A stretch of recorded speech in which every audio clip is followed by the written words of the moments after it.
everyone, welcome back to sharoncullenart. Today I'm going to be doing a landscape from a place that I pass often. It's a barn, and it just sits out in the middle of nowhere, and I think it's really cool. So I'm going to go ahead and paint this in hyperlapse. I've got a quick sketch put down here. There's a lot of trees around this barn. It's way overgrown and it looks abandoned. So I'm doing it in gouache today. So if you like to paint with gouache, I hope you enjoy this. If you don't paint with gouache, you can do the same thing in watercolor, and you can layer your watercolors or whatever. But I just felt like doing it in gouache today, so that's what I'm going to do. Plus, I've had a few people say, when are you going to paint in gouache again? Let's go ahead and get started. I'm going to do this in hyperlapse. It'll take me a little while to finish it, so I don't want to do this in real time because it's going to get too long. So here, just like in watercolor, I'm wetting my paper before I put the sky in. Gouache doesn't blend like watercolor blends, but you can get effects like watercolor. You just have to work a little bit harder. As you can see, my colors really aren't blending together all that well. My pink is staying pink, my blue is staying blue, and I'm trying to get some purple going on in there, so I have to keep washing across. And then with the yellow, I put a little bit too much down, but I'll spread it out and it will get better.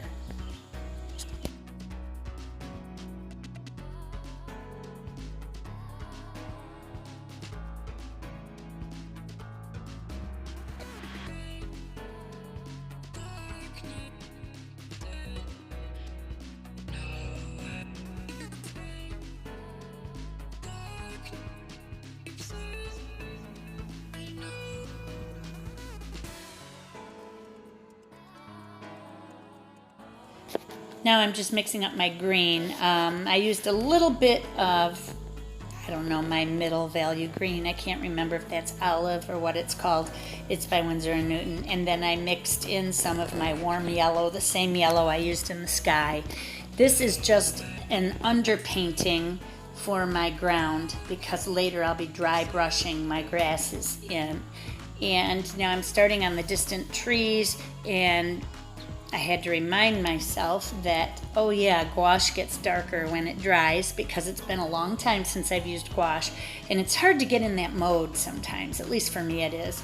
But I'll go back in and gray down those distant trees so that they don't pop out so close in the foreground.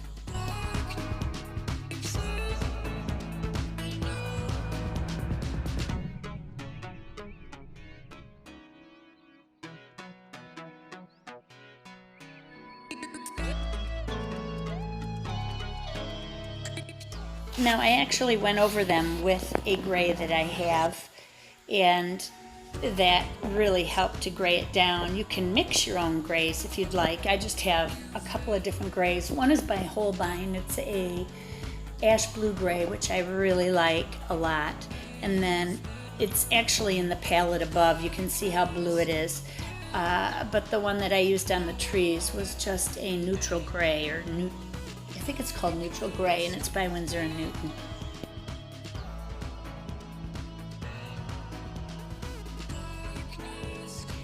Here I just wanted to show you that I'm mixing my grays with the brown, a burnt umber that I had. The gray was already on the palette. I'm using it up, and I added a little brown to that to give it more of a barnwood color. And then when I see how dark it is, I added a little bit of white onto my palette, and I'm just going to go over it with a little bit of white, mixing it on the paper. Then I'll go back to that darker color and use that for the side of the barn, which would be in shadow on the opposite side of the sunset.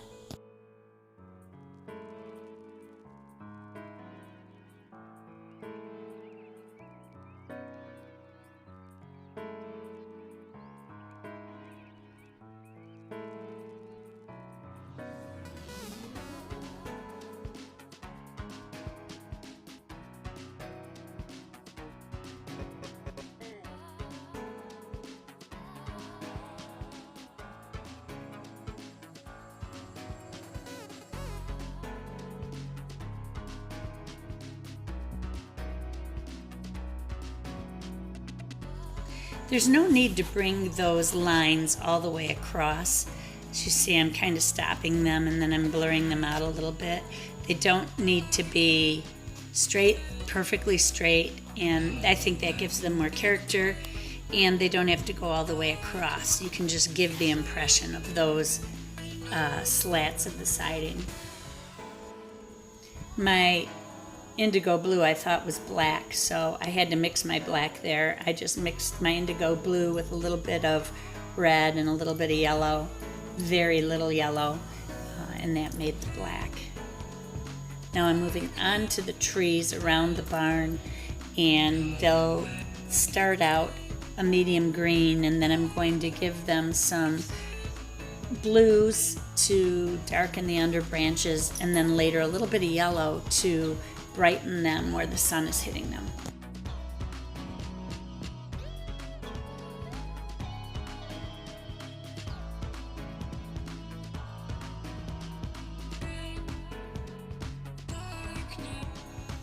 The brushes I'm using for this painting are by Dynasty, the Caviar line in number 6 and number 8 round.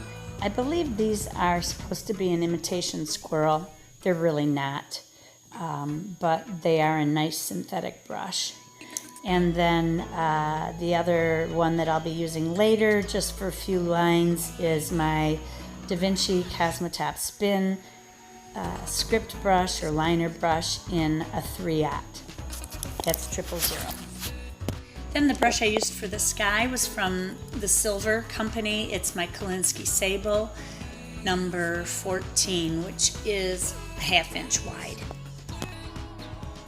If you're interested in the Caviar brushes, I believe I got those from the Brush Guys, which is an online store. I believe it's thebrushguys.com. The other brushes, the silver and the Cosmotops, you can get from Amazon, or you can get them from your online art stores without any trouble, like Jerry's or Dick Blick is one that I normally use.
Well, it appears that I forget to put the trunk under that tree on the left-hand side, not all the way over, but in the group of trees. There's a little spot there where that tree is just hanging in the air, and I'm adding that to my sketchbook, but it is not in the video.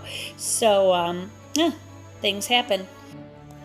So now I'm going to dry brush the grasses on, and as you can see, the light area underneath gives the illusion that there is light grass underneath. I won't need to add that color back in since it's already there in my underpainting. Now what I mean by dry brushing here is that I am putting the paint on with the side of my brush being a little bit on the drier side, so it gives it that scratchy effect. And I don't have to apply each grass as an individual piece of grass. Now I'm going in with some yellow ochre and some browns and grays in order to give various colors to the grasses. I don't want all dark green and light green there, since in a field you'll see many dried weeds and that sort of thing. So I'm adding them in. I tried to do it a little bit individually and I didn't like it, so I go back to my dry brushing effect, and I liked that much better.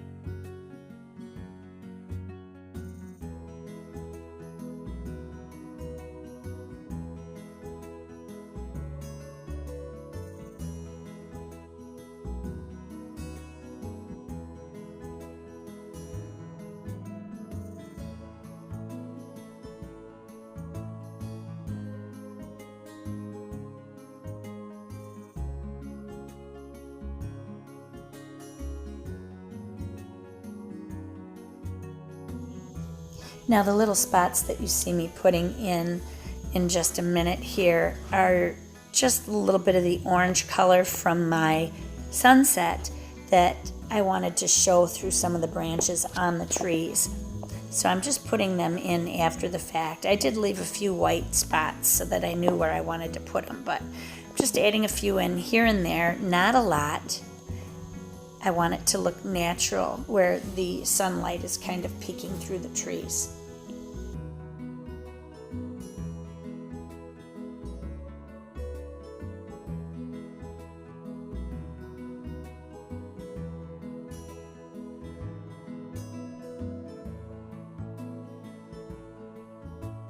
Okay, well, I think I'm pretty much finished with this sketch.